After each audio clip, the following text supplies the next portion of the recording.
Arsenal took on Tottenham in the North London derby at the Emirates and winning the game 2-1. It was not the biggest of performances, but a massive result for us. With given their poor run of form and with half of the forward attacking line injured, it was crucial for Arsenal to get all the 3 points so that they keep applying the pressure on Liverpool, who are at the top of the table. And how much would I love to see these two guys back on the pitch for Arsenal? Let's break down the game and see how it went.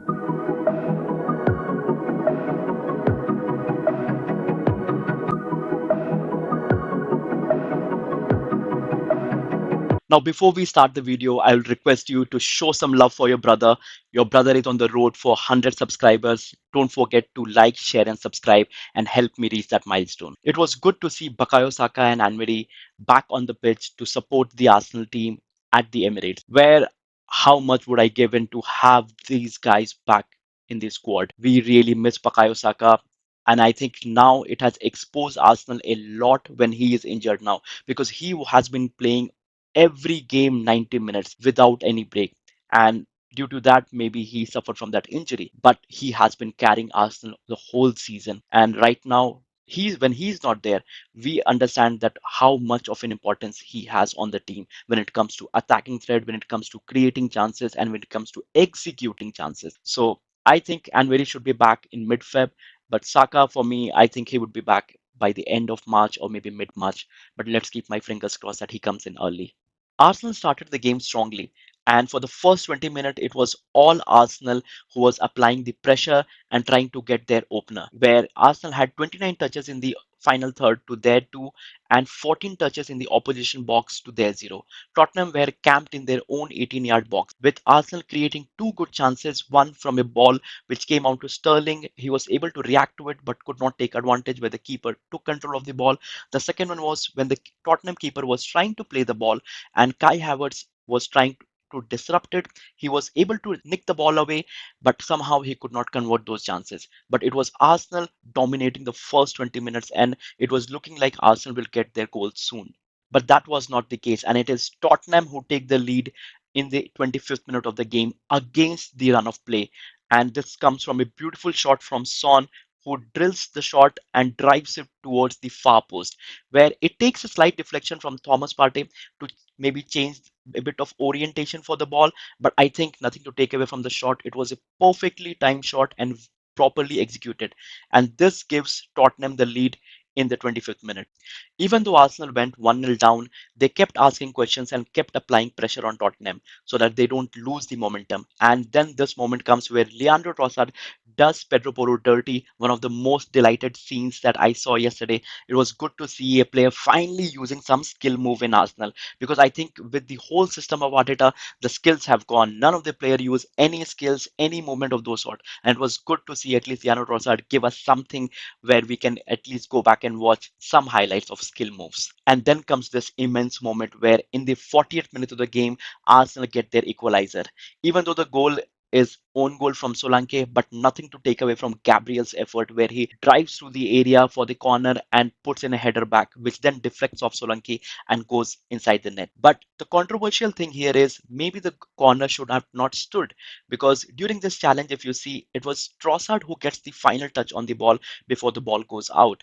But the referee still awards Arsenal a corner and the set piece FC strikes again, with Gabriel being immense in this again.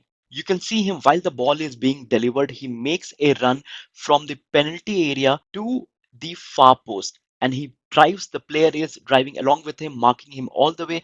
Still, he's able to jump off at the far post, get the header back, and then the header it then deflects off Solanke and goes into the net. But massive effort from Gabriel here, a pure leader when it comes to leading on the pitch in terms of his defensive ability and in terms of his attacking threat when it comes to corners. And maybe he's the number 9 for us because out of the 3 Gabriels that we have in the squad, the best one is our center back, even when it comes to defending and even when it comes to attacking. Make it make sense. And in the 44th minute, close to halftime, for the first time in the game, Arsenal take the lead, with Thomas Partey being the game changer here, where he was already playing amazing in the first 45 minutes of the game. He is the one who breaks down the attack for Tottenham, gets the ball back. You can see him passes to Odegaard, and then Odegaard does a quick flank change, gives it to Trossard, where Trossard has enough space to run with the ball, and then he executes a beautiful shot, which something that I have been calling out for quite some time now. Shoot from away the goal. Don't try to score some beautiful goals where you keep passing, keep passing. Try to take a shot, try to hit the ball even when you are at a distance. You never know what could happen. And Trossard does that and scores a beautiful goal. It's a wonderful strike from him. Arsenal kept asking questions in the second half as well, where they created 3, 4 very good chances, and on any given day, those should have been taken. But Arsenal attack is filled with clowns.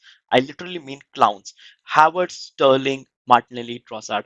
I think all these four players, along with Odegaard, I don't know what is wrong with them. They just cannot shoot or cannot convert the chance. They had a couple of amazing chances to get Arsenal a third goal, a fourth goal, or even a fifth goal, but none of them were taken. They just kept passing here and there or just putting the ball away. So I think if Arsenal have any ambition of getting any silverware or at least salvaging the season, they should go in the market right now, give whatever is needed, get a proper number 9, get a gunman for Arsenal, something that I have been crying out loud since I have started this YouTube journey. So Arsenal, if you're hearing me out, do go and get a striker.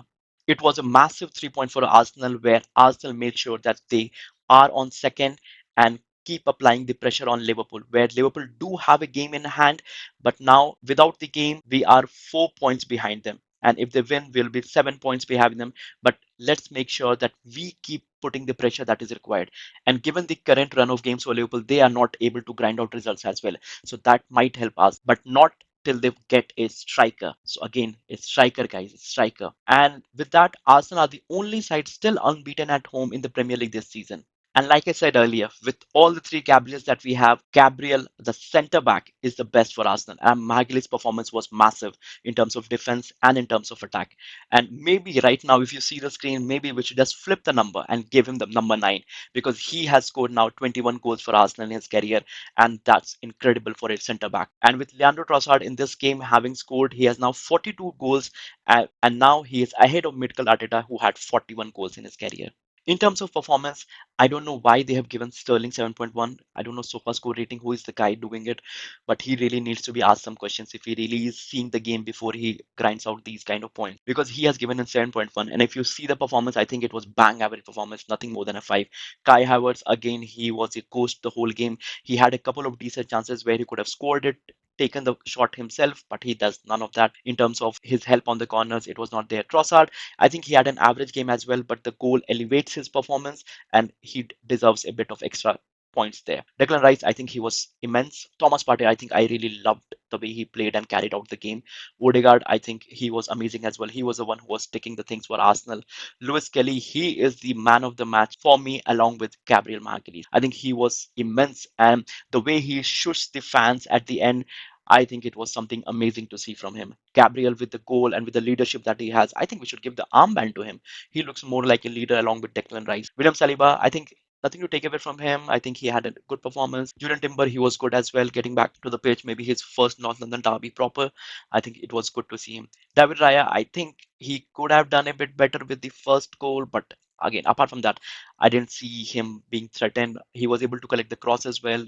There were not much chances that Tottenham created, to be honest. So I think a 6.8 rating is fair. In terms of the match stats, Arsenal had 1.45 to their 0.78, 4 big chances to their 1, total shots 14 to 10, goalkeeper save 1 is to 3, corner kicks 10 to 4. We are corner kicks FC. You see, 10 is to 4. And every time Arsenal got a corner, the crowd cheered like, oh my God, it's a penalty. So fouls 16 is to 9, passes 428 to 375, tackles 21 is to 19, free kicks 9 is to 16, and yellow cards 3 is to 1. But apart from the performance, I really didn't care about the performance right now, because the current run of form that Arsenal are going through, and with the injury, what I really wanted is for them to grind out a result. No matter how it comes, just get the 3 points. And it's always good to get 3 points out of Tottenham, because no matter what you think or say, the current run, because the form might go out of the picture when it's a derby, and that's where it is important for Arsenal get that result. And I hope they now continue the momentum. With that, do let me know your thoughts in the comment section. What did you think about this game? Who is the man of the match for you? Who do you think Arsenal should go and get in the transfer market? The transfer market still has 15 days to go, and we desperately need a striker or an attacking player, because we are firing blanks when it comes to the forward department. And let me know your own thoughts. And with that, don't forget to like, share, and subscribe. Help your brother reach the 100 subscribers, and I'll see you in the next one. Thank you.